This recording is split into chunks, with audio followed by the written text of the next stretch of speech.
Saudamos a todos com a paz do Senhor Jesus. Vamos estar louvando a Deus em número 53 da nossa harpa.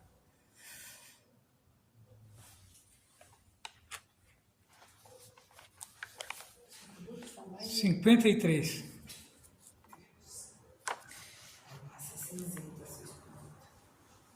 Até que volte o Salvador, cercando a mesa do Senhor. A ceia vimos celebrar, de Cristo a morte anunciar.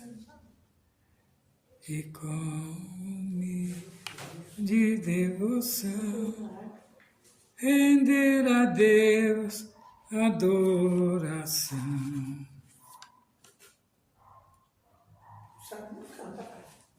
Até que volte o Salvador, aqui mostremos o seu amor e com viva fé e gratidão participemos deste pão, obediente a Jesus, lembrando assim a sua cruz. Até que volte o Salvador, bebendo o cálice do Senhor, seu nome queremos bendizer e mais engrandecer. O sangue que ele derramou, o sangue que nos resgatou. Se duras são as provações, se fortes são as perseguições, se as lutas fazem se sentir, e custa-nos a resistir.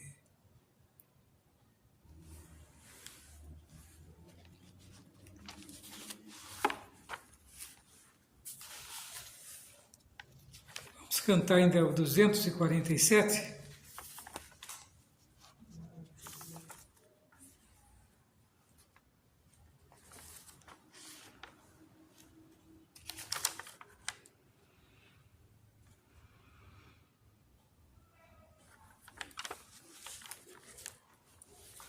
Dois, quatro, sete.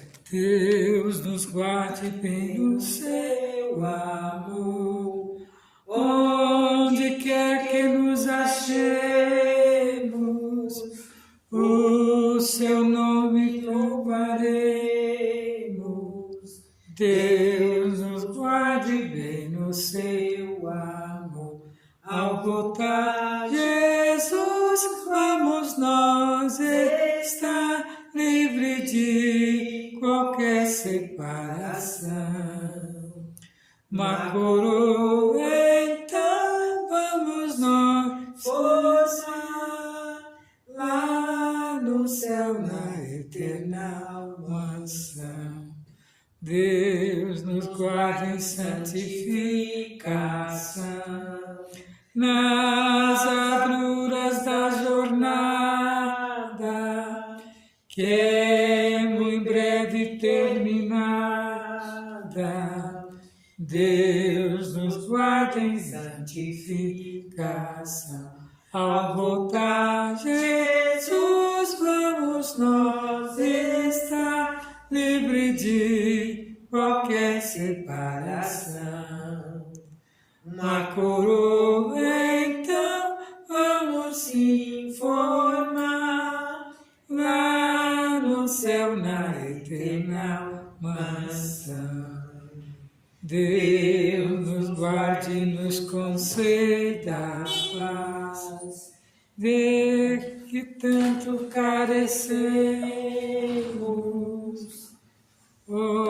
enquanto aqui vivemos. Deus nos guarde-nos com sede da paz. Ao voltar, Jesus, vamos nós estar livre de qualquer separação.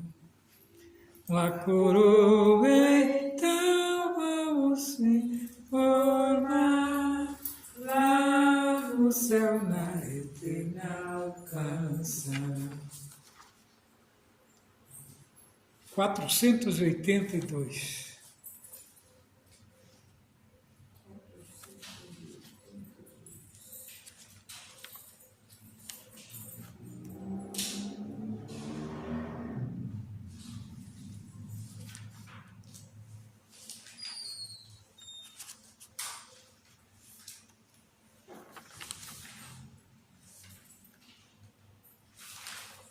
Vamos cantar o 484, então.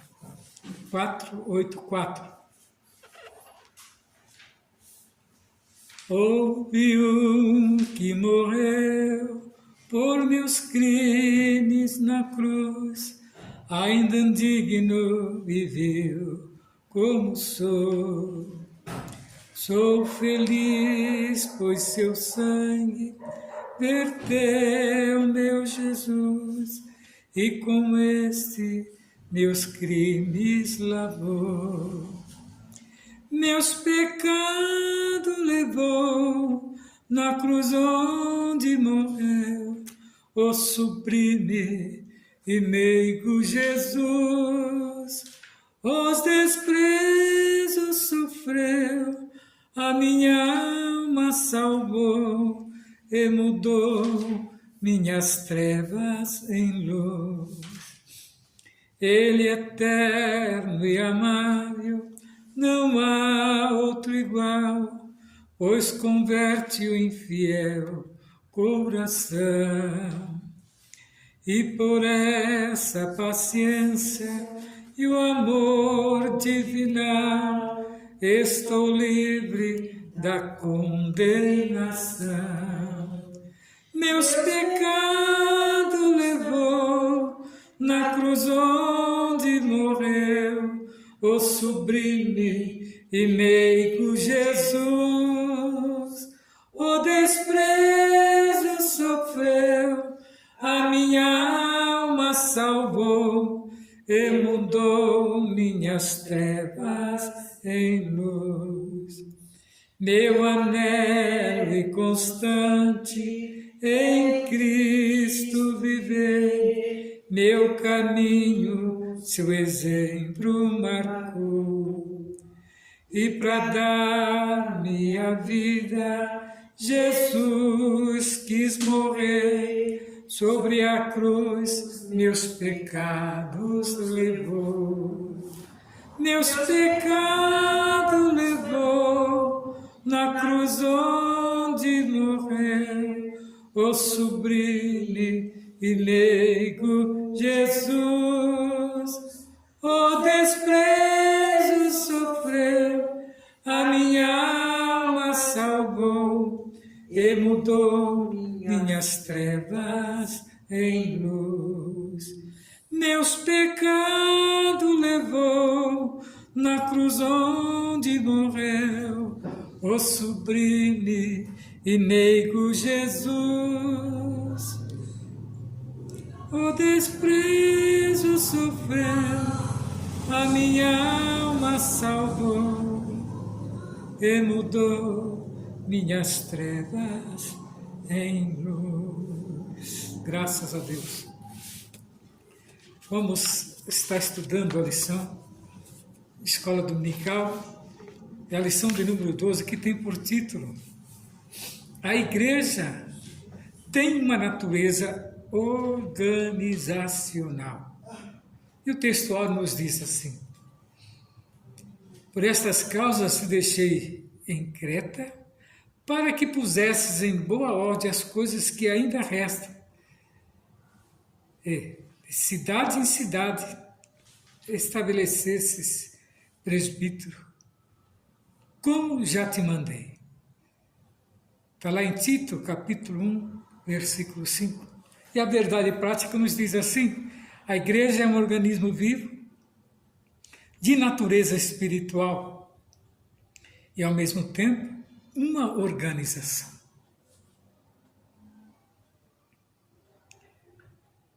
Vemos aqui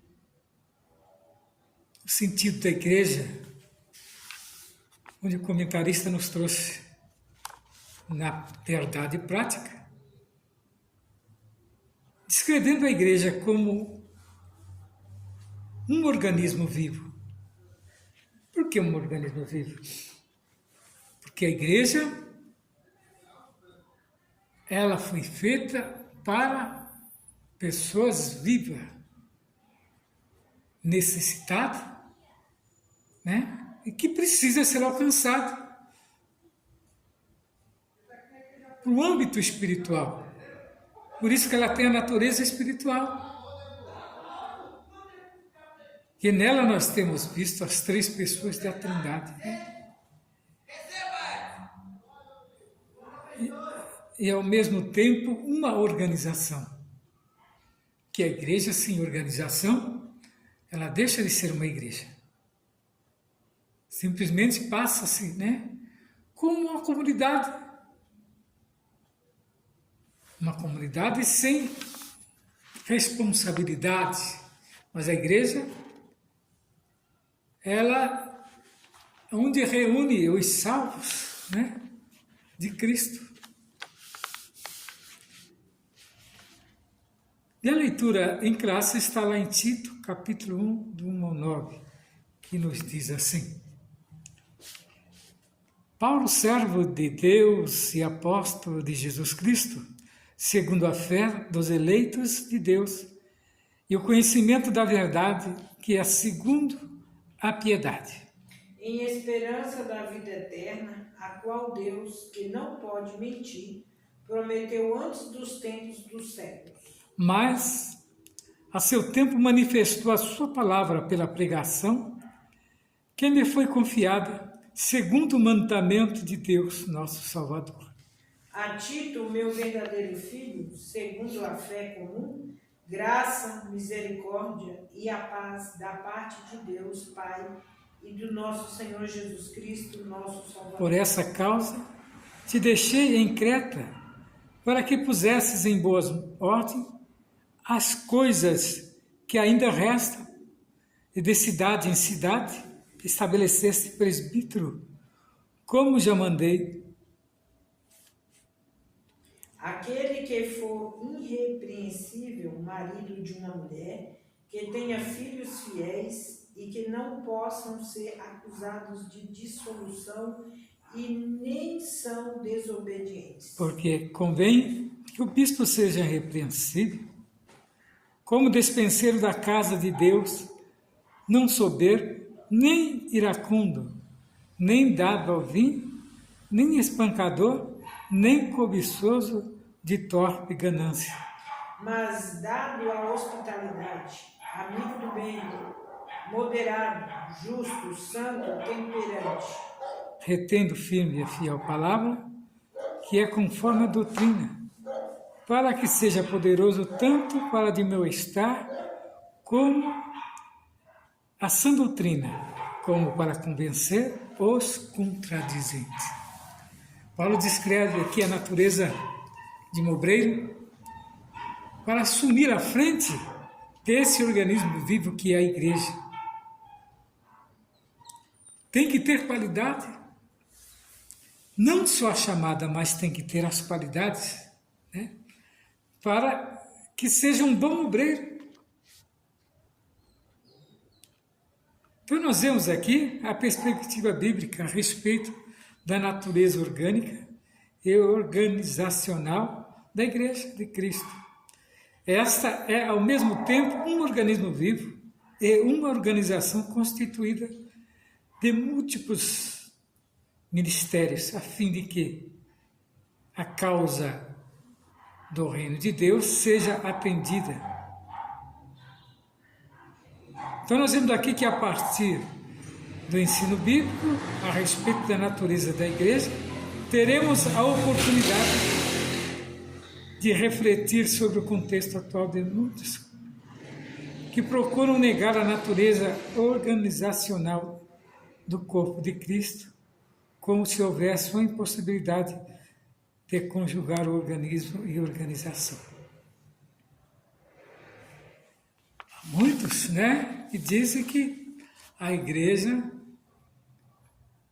ela não pode ter determinados órgãos, porque se fala das coisas celestiais, mas se nós não tivermos a organização terrena, como que nós vamos organizar o povo para um dia morar no céu? O sentido aqui não quer dizer que se nós não nos organizar, como que nós vamos falar das coisas celestiais?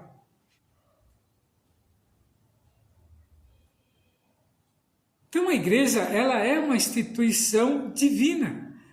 E ela é criada por Deus e edificada por Cristo.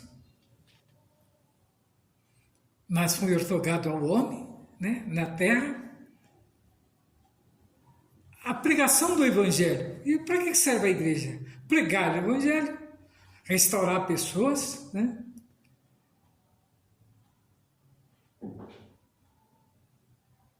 Então, observa que a igreja, se ela não tiver organização, ela não tiver um CNPJ, ela não tiver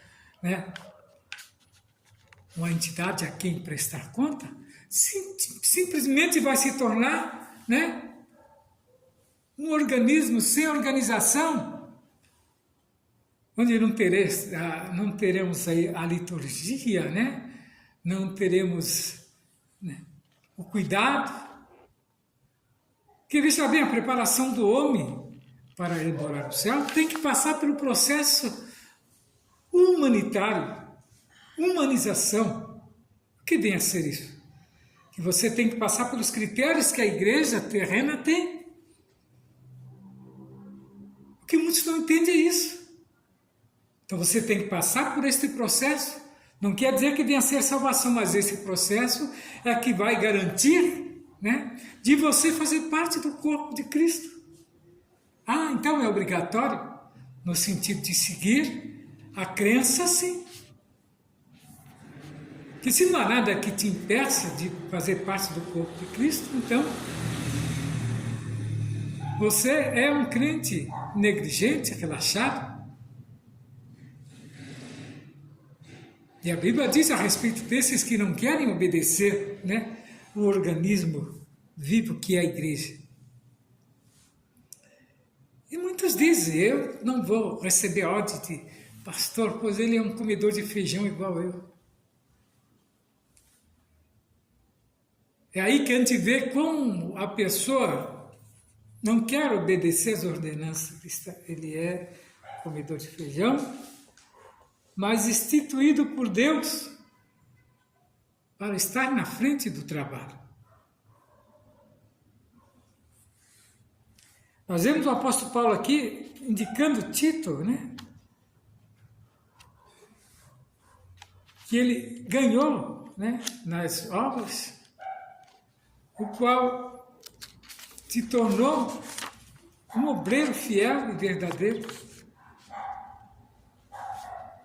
Um obreiro que tinha como meta levar a palavra de Deus. Temos aqui que a Bíblia apresenta a igreja como um corpo espiritual de Cristo, que nada mais é do que um organismo vivo com suas reuniões em torno do Senhor Jesus e suas ordenanças. Por outro lado, é também uma organização, uma congregação ou assembleia com a sua forma de governo.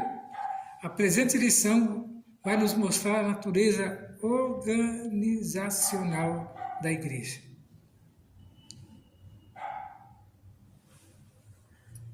Paulo, escrevendo esta carta, ele diz a Tito, agradecendo a ele por ser fiel, às coisas de Deus. Olha o que ele diz aqui. A Tito e as igrejas na ilha de Creta. O apóstolo escreveu a Tito, estando ele em Nicópolis, na costa oeste da Grécia, ou mais provavelmente a caminho dessa região. Pois ele afirma, deliberei, invernar ali e não aqui, como as epístolas a Timóteo e de Tito traz importantes diretrizes para os pastores em todos os lugares da época. Tito é chamado de verdadeiro filho do apóstolo Paulo. Ele o considerava como um filho na fé.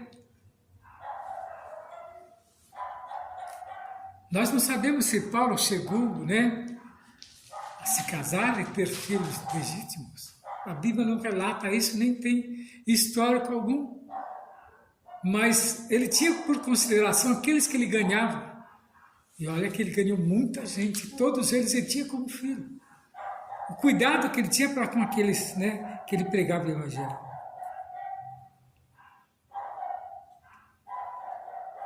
Então nós vemos aqui que Tito foi chamado de verdadeiro filho do apóstolo, expressão que o apóstolo também usa para Timóteo. Tito era grego, convertido provavelmente em Antioquia.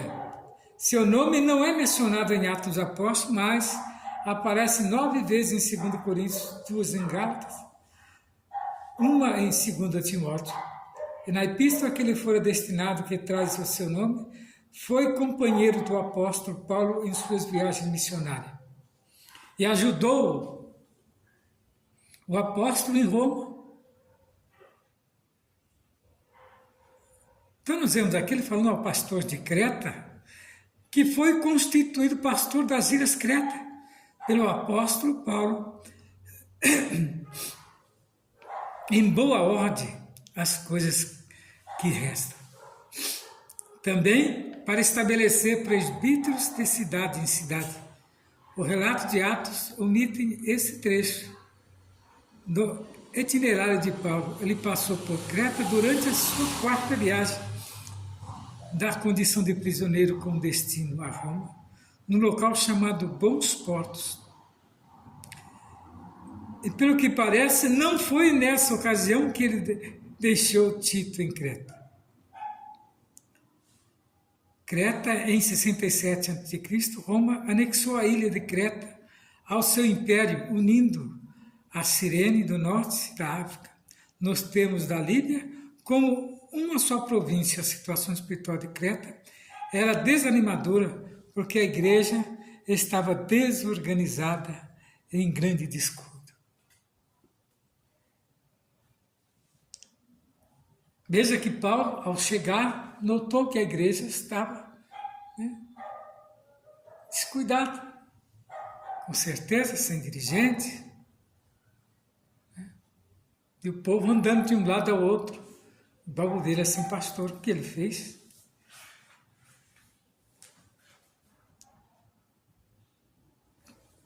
Então nós vemos aqui que o relaxamento espiritual era a consequência de um desleixo natural, que era característica dos cretenses.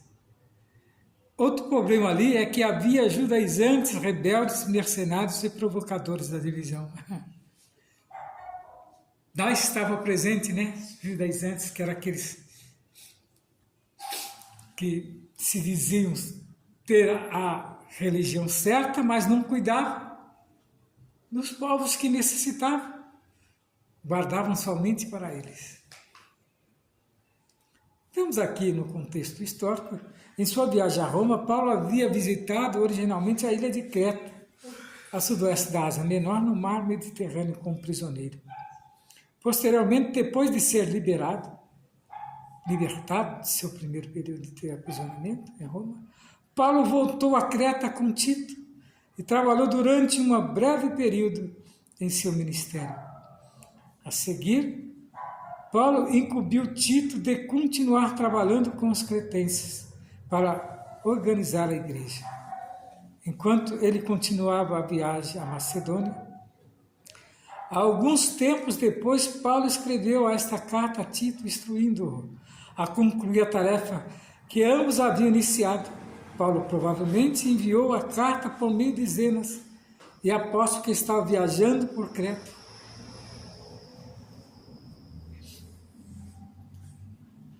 O cuidado que o apóstolo tinha com as coisas de Deus fez dele este missionário, né? Escolhido por Deus para levar a palavra além das fronteiras, em outras línguas, né? Veja que ele falava bem o grego, falava bem o latim, enfim, dominava praticamente as línguas, né, da sua época. E o que ele trouxe, então? Ordem na igreja de Creta. A carta de Paulo a Tito é breve, porém, um vínculo importante ao processo de discipulado, ajudando um jovem a tornar-se um líder da igreja. Ao ler esta carta pastoral, você aumentará seu conhecimento em relação à organização da vida da igreja primitiva e encontrará princípios para estruturar as igrejas contemporâneas, mas aprenderá também como ser um líder cristão e responsável. Paulo falando aqui, Tito, um jovem, ele instruindo ele através de cartas. E ele foi, sim, um bom obreiro, porque tem, né, a carta de Tito, qual tem bons ensinamentos também. Paulo exige ordem à igreja, um viver correto em uma ilha conhecida pela preguiça, glutonaria, mentira e maldade. Os cristãos devem ser autodisciplinados como indivíduo e devem ser ordeiros com pessoas que formam um corpo, que é a igreja. Então, veja bem, por isso que a igreja tem que ser organizada, porque ela é que traz, né, orientação, que muitos vêm do mundo de qualquer maneira, né? Educação precária, muitas vezes nunca conviveu, né, junto com outras pessoas, agora na igreja ele é obrigado a conviver no culto, participando, e a ordem que tem a ver. Se você é aquele que fala alto, numa igreja você não vai poder falar alto, né? Você vai aprender a como conversar com Deus. Tudo isso se chama organização e também educação cristã. O homem aprende isso na igreja. Por isso que a igreja tem que ser um organismo vivo que vai lidar com pessoas vivas necessitadas. Então nós observamos aqui que a primeira coisa que Paulo pediu a Tito foi que implantassem ordem na igreja. Já pensou? Como ele fala lá em Coríntios 11, 23, que a gente usa como a lição da Santa Ceia, mas ali nada mais é do que uma organização, ele pedindo para que os crentes, né, de Corinto tivessem mais cuidados ao participar da Santa Ceia do Senhor. Corrigindo, né? Que não é de qualquer maneira. Então precisamos obedecer essa mensagem em nossos dias, quanto a disciplina não é respeitada ou recompensada pela nossa sociedade. Embora outros possam não apreciar nosso esforço, devemos viver uma vida íntegra e obedecer ao governo e falar com prudência. Devemos viver unidos e pacificamente na igreja e sermos exemplos vivos da nossa fé para essa sociedade contemporânea. Então é necessário haver essa, né, verdade. Quando se fala em institucionalizar, dar caráter institucional ou de tornar institucional, significa estabelecer organização. Estamos vendo, nessa situação difícil, nosso país passando por situação degradante, onde a educação está em decadência. O censo nos tem mostrado que os nossos ensinos, né, já não têm alcançado mais a mente dos nossos jovens. Os livros totalmente deturbados. Então a Bíblia, ela nos convida a estar atento a respeito desse sentido. E a igreja, ela tem por obrigação trazer de volta, né, aquilo que está se perdendo. Então, a estruturação ministerial é estabelecer presbíteros de cidade em cidade e instruir os líderes durante a sua carreira apostólica. O apóstolo já vinha fazendo, no Novo Testamento, revela a origem e o desenvolvimento desse governo. O apóstolo menciona os bispos e diáconos. O contexto da epístola dá a entender que o relaxo e o descuido em que estava a comunidade cristã na ilha de Creta eram reflexos da cultura da região. Tem-se tentado descaracterizar a igreja nos dias de hoje, temos visto, tentando deturbar a palavra de Deus, e a Bíblia simplesmente deixando de ser lida como ela deve ser, escolhendo-se, parte dela para servir de orientação ou instrução àqueles que participam. Mas a Bíblia, sua integralidade, ela tem que ser obedecida em todos os sentidos. Que se ela não for em todos os sentidos, a igreja simplesmente deixa de ser uma instituição, agora passa a ser um organismo, mas não vivo, mas dependente. Podemos definir o organismo como forma individual de vida, um ser ou algo vivente. Na eclesiologia, o ensino ou estudo sobre a igreja significa ser a igreja um organismo, porque é um corpo espiritual vivo, cuja espiritualidade é gerada pelo Espírito Santo. Ela é uma instituição divina que vê a existência pelo poder de Deus. Mas o nosso enfoque é a igreja como organização. Quando se fala em institucionalizar, dar caráter institucional, ou de tornar institucional, significa estabelecer organização na igreja. Isso foi acontecendo com o tempo, e desde os dias apostólicos, o apóstolo tinha em mente uma organização da igreja.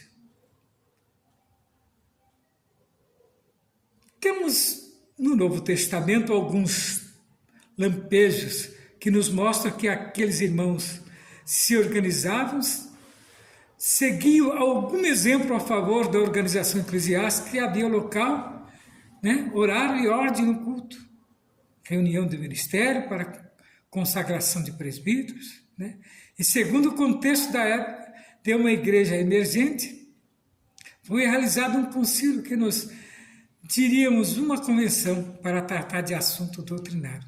As igrejas dispunham dos serviços sociais para atender as famílias economicamente fragilizadas. Os capítulos 8 e 9 de 2 Coríntios tratam do assunto. Lá em Romanos 15, do 25 ao 27, havia na igreja de Corinto o que hoje chamaremos de comissão de ética, e também tesouraria. A carta de recomendação era mais como um documento, um recurso para garantir a origem e a identidade das pessoas. Então, a igreja é uma instituição divina que demanda uma organização institucional. Então, nós vemos aqui que a ida de Tito para a Creta, Tito era um grego, ele era um dos cooperadores mais confiados de Paulo. O apóstolo Paulo enviou Tito a Corinto em várias missões especiais para ajudar a igreja em suas dificuldades. Paulo e Tito também viajaram juntos para Jerusalém e Creta. Paulo deixou Tito em Creta para liderar as novas igrejas que surgiram na ilha. A última vez que Tito é mencionado por Paulo é em 2 Timóteo 4:10. A derradeira carta registrada de Paulo. Tito tinha habilidade de liderança, então Paulo deu-lhe a responsabilidade de liderar, exortando a usar bem a habilidade. Hoje, a questão atual, organismo e organização, a ideia é de que a igreja deve se restringir a um local onde as pessoas se reúnem para adorar a Deus e estudar a palavra e pregar o evangelho, orar e celebrar as ordenanças eclesiásticas. O que alguns ainda não entenderam é que essas palavras espirituais exigem uma organização. E a nossa atitude é mostrar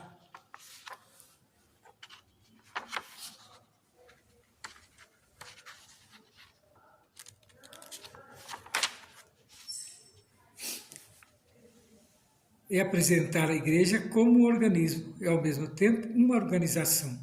Mas nunca devemos esquecer de que somos cidadãos de duas pátrias, a terrestre e a celestial. O que muitos não entendem é isso. Por isso que falando das coisas de Deus. E eles têm tratado os cristãos nos dias de hoje como intergalácticos, como se não fôssemos... Daqui não somos da Terra mesmo, né? Estamos aqui de passagem, segundo a Bíblia. A experiência pentecostal, o movimento pentecostal moderno surgiu num contexto antidenominacionista. E ainda hoje há os que acreditam que tal organização representa um problema à vida espiritual. Os primeiros pentecostais modernos, desde os seus ancestrais, o movimento Olines, conhecido também como movimento de santidade, era contra a institucionalidade da igreja. Charles Fox, aos 20 anos de idade, assumiu o pastorado de uma igreja em Eudora, Kansas, mas em 1895 ele entregou a licença de pregador local, deixando o denominacionismo para sempre, de modo que se tornou itinerante, independente até o fim da vida. Mas a igreja do período apostólico adotou um programa de funcionamento e logo, no limitar da sua história, foi uma bênção, pois ajudou a cumprir a sua tarefa. Então nós vemos aqui que é necessário, né, se organizar. Em 1914, alguns dos pioneiros entenderam que havia chegado a hora de reverter o sentimento antidenominacionista de Papa e de outros líderes que havia entre pentecostais e santidade. O que quer dizer aqui? Que esse obreiro simplesmente desistiu, entregou a sua licença de pregador e passou agora a não ter mais uma denominação, né, tentando, né, desorganizar aquilo que tinha se organizado. Não quer dizer que ele estava errado, mas ele disse que era a chamada dele, mas que fosse ele fazer os seus trabalhos, né, itinerantes, mas deixasse alguém cuidando das almas ao qual ele ganhava.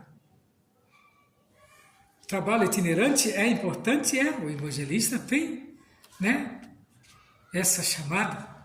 Mas aonde ele passa, ele nunca fica, porque ele não é um pastor, né? Não é um pastor de ovelha, mas ele é um pastor itinerante. Então, ele deixa sempre alguém ali, daqueles ao qual ele ganha, e funda-se uma igreja. É assim que trabalha o evangelista, né?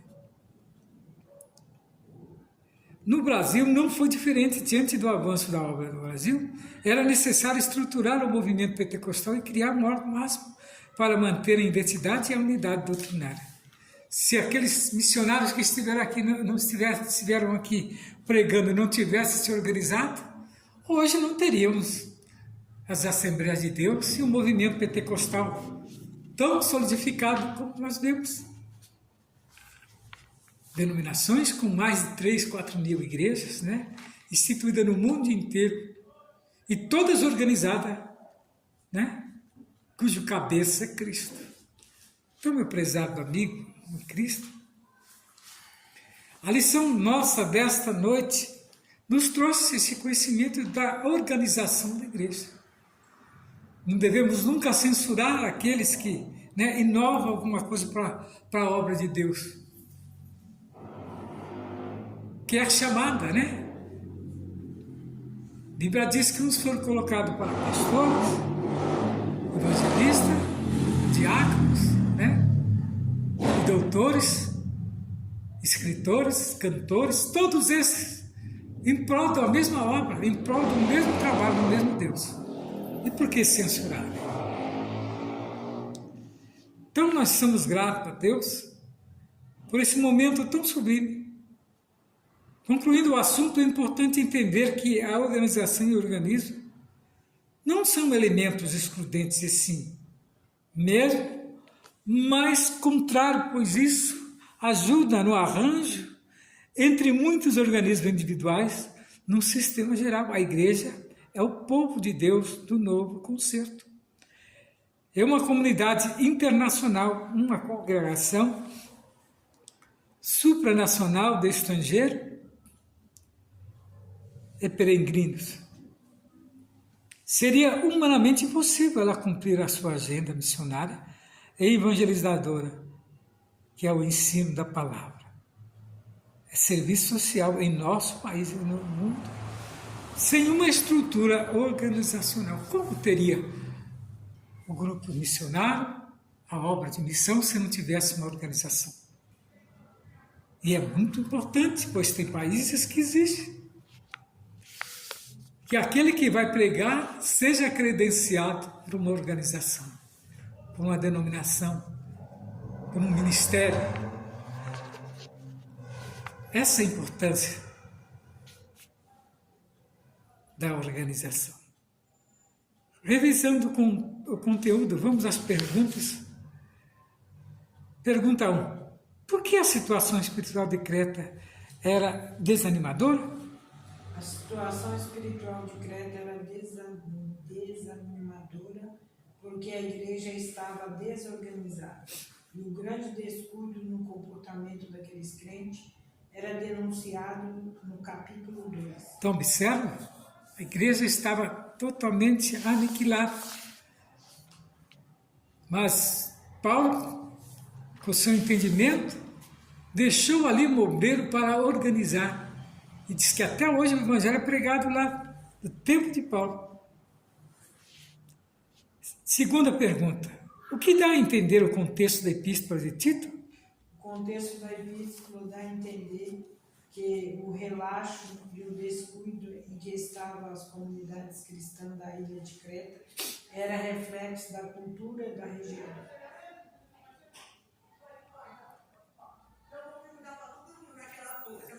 Então, quer dizer, o povo de Creta não tinha zelo como a obra.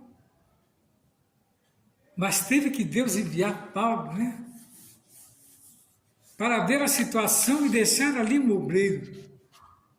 E organizou. Cite 3 exemplos bíblicos em favor da organização eclesiástica. Havia local e horário e ordem do culto, em 1 Coríntios 14, 26 e 40. Reunião do ministério para a consagração de presbíteros. Segundo o texto da época, era uma igreja emergente.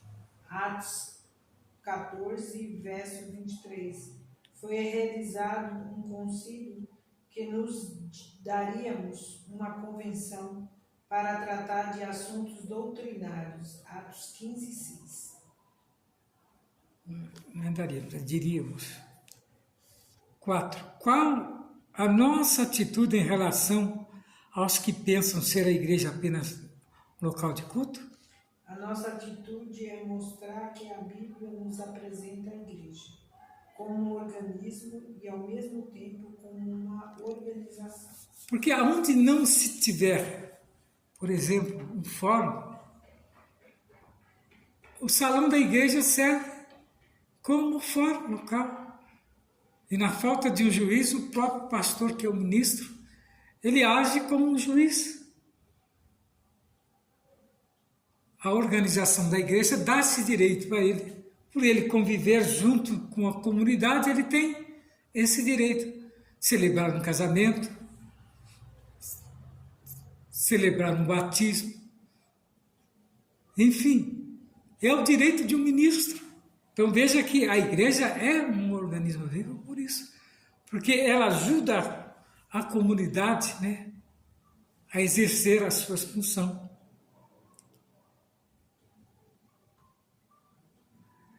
Quinta, por que o programa de funcionamento adotado pela igreja do período apostólico foi uma bênção?